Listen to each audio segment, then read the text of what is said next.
ভালোবাসার মানুষের জন্য এই খাবারটা অবশ্যই বানিয়ে দেখুন। আপনার ভালোবাসার মানুষটি অবশ্যই খুশিতে ভরে উঠবে। তাই প্রথমে একটা মাঝারি সাইজের তেলাপিয়া মাছ নিয়ে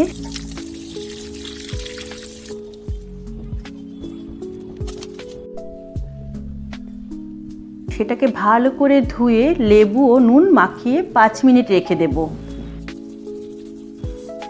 তারপর একটি বাটিতে টক দই নিয়ে ওর মধ্যে রসুন বাটা, আদা বাটা, কাঁচা লঙ্কা বাটা, জিরা গুঁড়ো, ধনে গুঁড়ো, লাল লঙ্কা গুঁড়ো, তন্দুরি মশলা, হলুদ ও কাঁচা তেল দিয়ে ভালো করে একটা ঘন পেস্ট বানিয়ে নেব। মাছের গায়ে ভালো করে মাখিয়ে নিয়ে ঘন্টাখানিক রেখে দেব।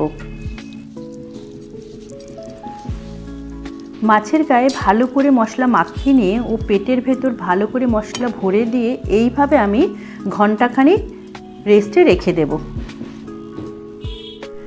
এবার একটা গ্রিল প্যান ভালো করে গরম করে নিয়ে বাটার লাগিয়ে নিয়ে ম্যারিনেট করা মাছটাকে 5 মিনিট এপিট ওপিট করে ভালো করে ভেজে নিতে হবে, আর মাঝে মাঝে একটু বাটার লাগিয়ে নিতে হবে।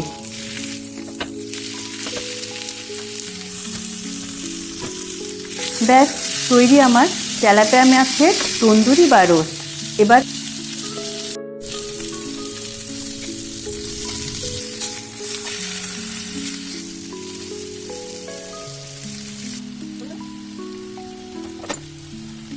স্যালাড দিয়ে পরিবেশন করে ফেললাম।